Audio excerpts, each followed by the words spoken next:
Fangen wir mal ganz vorne an, bei der Serversuche. Hier kann es dazu kommen, dass man den Server, den man sucht, nicht immer findet und irgendwann gar nicht mehr. No! Dabei ist das Problem und die Lösung schon seit 2018 bekannt. Paco schrieb im offiziellen Discord, dass man den Ping auf 1000 runtersetzen sollte. Und ja, es half auch mir und ein paar, die ich kenne. Also zeige ich euch mal kurz, wie das geht. Wenn ihr Steam offen habt, müsst ihr oben links auf das Steam-Menü, dann dort unter Einstellungen, hier unter Im Spiel. Dort seht ihr unter Server-Browser euren Maximalping. Den macht ihr dann bitte auf 1000 und schon seid ihr fertig. Kommen wir mal zu den verschiedenen Spielmodi. In Progression kosten die verschiedenen Spezies Points. Diese gewinnt man mit der Zeit durchs Überleben. Will man zum Beispiel ein Spino spielen, braucht man 480 Points und muss zuvor den Suko gespielt haben. Dieser Modus ist aber eher am Aussterben, kaum noch ein Server bietet ihn an. In Sandbox hingegen ist die Auswahl grenzenlos. Jede Spezies in jeder erdenklichen Größe. Beim Rex zum Beispiel gibt es den Hatchling, Juvie, Sub und Full Edit. Dieser Modus wird oft für Deathmatch-Server benutzt. Er eignet sich prima zum Testen und Üben. Survival ist der beliebteste Spielmodus. Hier startet man als Juvie oder Hatchling. Man muss sich durchkämpfen, überleben und wachsen. Die Isle hatte schon viele Maps. Momentan gibt es zum Beispiel die Denya Map. Sie ist zwar relativ klein, aber dafür dicht bewachsen und damit sehr Juvie-freundlich. Es gibt sogar einen Vulkan. Durch die U-Form der Bergketten und der Küste im Osten behält man tagsüber ziemlich gut die Orientierung. Die Hotspots variieren zwar von Server zu Server, aber die gängigsten möchte ich hier trotzdem mal präsentieren, wie zum Beispiel den Great Lake, die Trips, den Canyon, den alten Partypool oder den Swamp. Die momentane V3-Map ist im Vergleich zur Denya-Map riesig. Hier gibt es viele Freiflächen, Menschenbauten, Schluchten und Strände. Zu den Hotspots zählen hier oft die Twin Lakes, der nahegelegene Pride Rock, der Gulf Pond oder auch Marsh Lake, der Center Lake, der Port und die 3 Mountain Lakes Hidden, Little Do und Murky oder auch Crater genannt. Gut, die Auswahl an Survival Maps ist zwar nicht riesig, aber ich bin ein großer Fan der V3 Map. Ansonsten kann man eigentlich nur abwarten, denn das neue Projekt Hope scheint viel Potenzial zu haben. Aber das ist natürlich alles noch Zukunftsmusik. Da muss man jetzt einfach ein bisschen Geduld haben. Gut, das DV-Testlevel würde ich zwar jetzt nicht unbedingt als Map bezeichnen, aber ja, es ist da.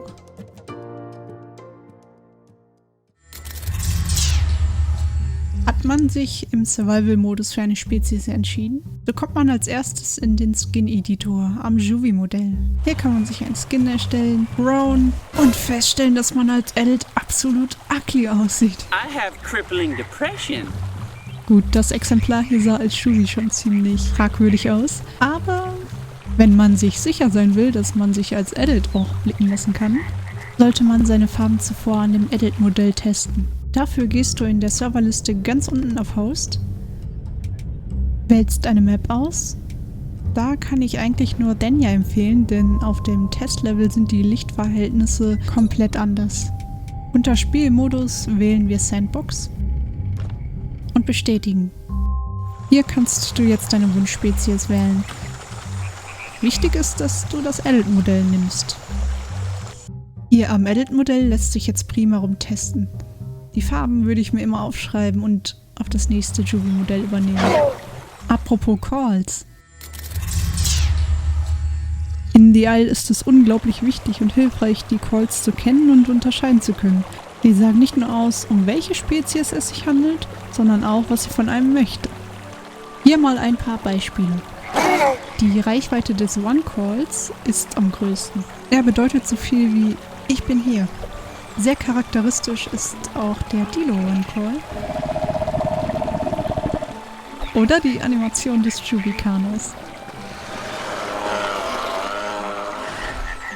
Dann gibt es noch den Friendly Tucol.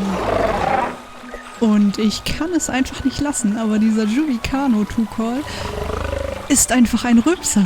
Super herzzerreißend ist auch dieser Jubizuku Tucol. Und man mag es kaum glauben, aber aus diesem Tucol wird das. Klingt doch nett. Ich mag auch besonders den Alu-Tucol.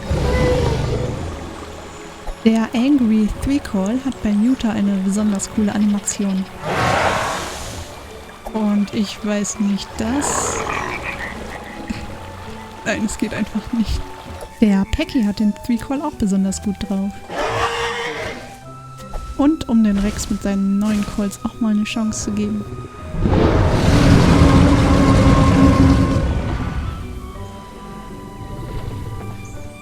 Der Four-Call bedeutet so viel wie Hilfe. Super bedauerlich ist der Sub-Giga Four-Call. Aber nichts geht über diesen Gully-Jubi Four-Call. Die Animation vom Trio ist auch nicht schlecht. Und der gute alte Alu-Call. Den kennt man doch. Der Jubikano erinnert mich an... Ach, lassen wir das. Zu guter Letzt gibt es noch den F-Call. Dieser ertönt auch, wenn man im Chat schreibt. Und es ist echt nicht so, dass man ihn unterschätzen sollte.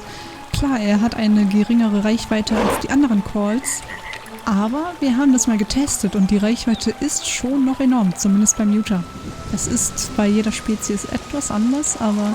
Man sollte immer aufpassen, wie viel man schreibt und abwägen, ob es gerade überhaupt nötig ist.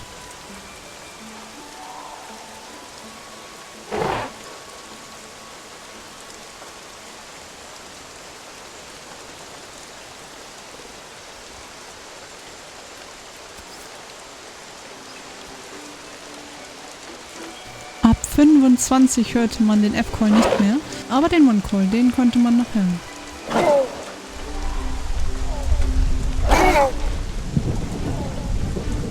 Kleiner Fun-Fact: Das hier ist kein Dino.